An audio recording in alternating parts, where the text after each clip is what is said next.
పూరా లోకల్. హరీష్ రావు గారికి నేను సూటి ప్రశ్న వేస్తున్నా, ఈ రాష్ట్ర ముఖ్యమంత్రి రేవంత్ రెడ్డి గారు కూడా నేను సూటి ప్రశ్న వేస్తున్నా. నా మీద కుట్రలు ఎప్పటి నుండి ప్రారంభమైనాయి?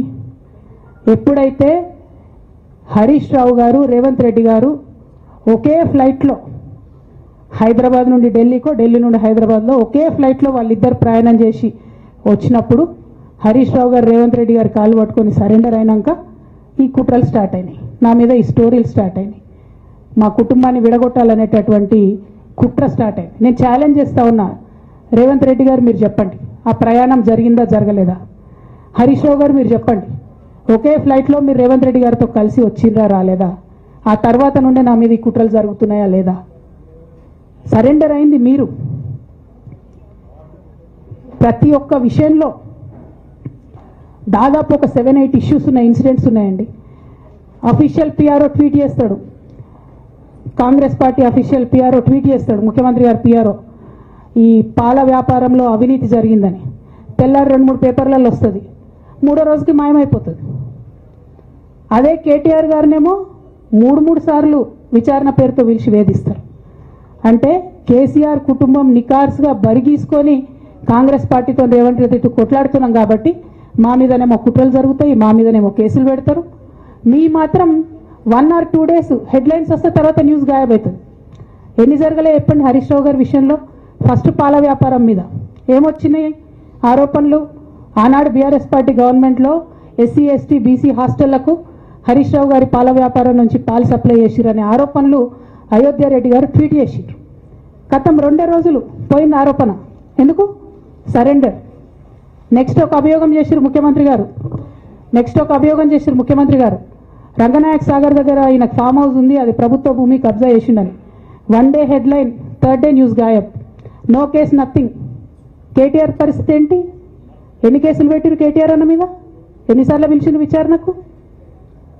ఇవన్నీ పక్కన పెడదాం, నిన్నటి లేటెస్ట్ ఇష్యూ మాట్లాడదాం.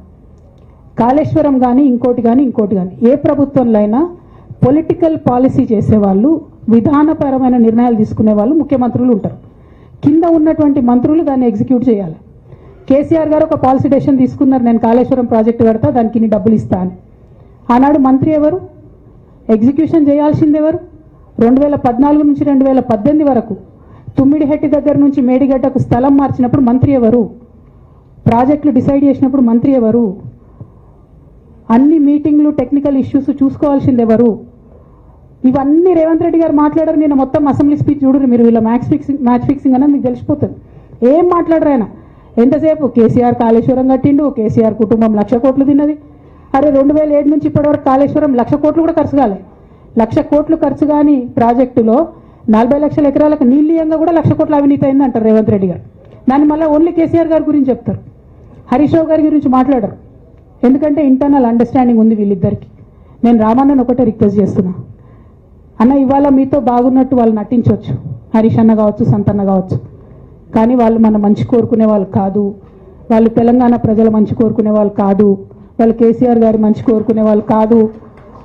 వాళ్ళను మీరు దూరం పెట్టి రాజకీయంగా తెలంగాణ రాష్ట్ర సమితిలో ఇప్పుడు బీఆర్ఎస్లో పనిచేస్తున్నటువంటి హార్డ్ కోర్ కార్యకర్తలను దగ్గరికి తీసుకొని, ప్రజా ఉద్యమాలు తీసుకొని ప్రజల దగ్గరికి పోతేనే మన పార్టీ బతుకుంటుంది, నాన్న పేరు బాగుంటుంది.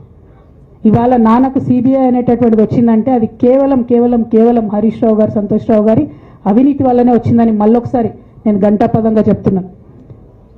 ఇంకా గమ్మత్ ఏంటంటే ఇదే హరీష్ రావు గారు వాళ్ళ ఫాలోవర్స్ అంతా నిన్నటి నుంచి చెప్తున్నారు, హరీష్ అన్న చాలా కష్టపడ్డాడు, డే 1 నుంచి ఉన్నాడు అని. డే 1 నుంచి లేడండి, చాలామంది రిపోర్టర్లకు తెలుసు, సీనియర్ రిపోర్టర్లకు. డే 1 నుంచి లేరు. పెద్దసారు టీడీపీ నుంచి బయటకు వస్తుంటే మామయ్య మనకెందుకు, డిప్యూటీ సీఎం మనం ఎందుకు రాజీనామా చేయాలి, ఈ ఉద్యమం ఏమవుతుందో, ఈ పార్టీ ఏమవుతుందో మనకు రిస్క్ ఎందుకని ఆనాడు ఈనాడు పేపర్లు వచ్చింది. 1,50,00,000 రూపాయలు తీసుకొని వ్యాపారం చేసుకుందామని హరీష్ రావు గారు ఎక్కడికో పోయిందని కూడా వచ్చింది. కటింగ్ కోసం దొరికినప్పుడు ఎప్పుడో ట్వీట్ చేస్తుంది దాన్ని.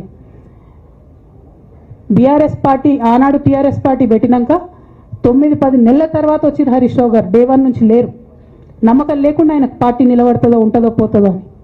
ఓకే అయిపోయింది, రాగానే సారు పెద్ద హృదయం కాబట్టి క్షమించిర్రు, దగ్గర తీసుకున్నారు, ఎమ్మెల్యే కాకముందే మంత్రి ఇచ్చిర్రు, అన్ని రకాలుగా ఆదరించిర్రు, అన్నీ చేసిండ్రు.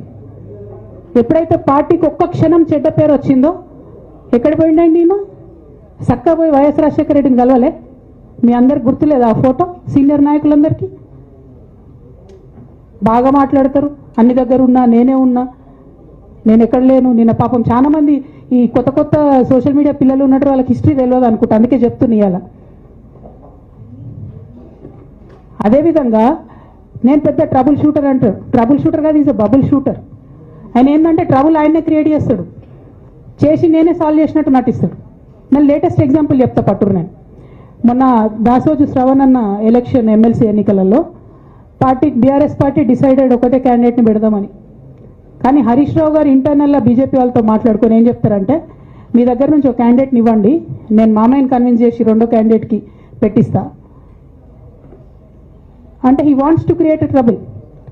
ఈ క్రైసిస్లో ఆల్రెడీ మన పార్టీలోకి వెళ్ళి 10 మంది ఎమ్మెల్యేలు వెళ్ళిపోయినాక, 38 మందిలో 10 మంది పోయినాక నువ్వు ఇంకో సెకండ్ క్యాండిడేట్ని పెడితే ఎంత కన్ఫ్యూజన్ అవుతుంది?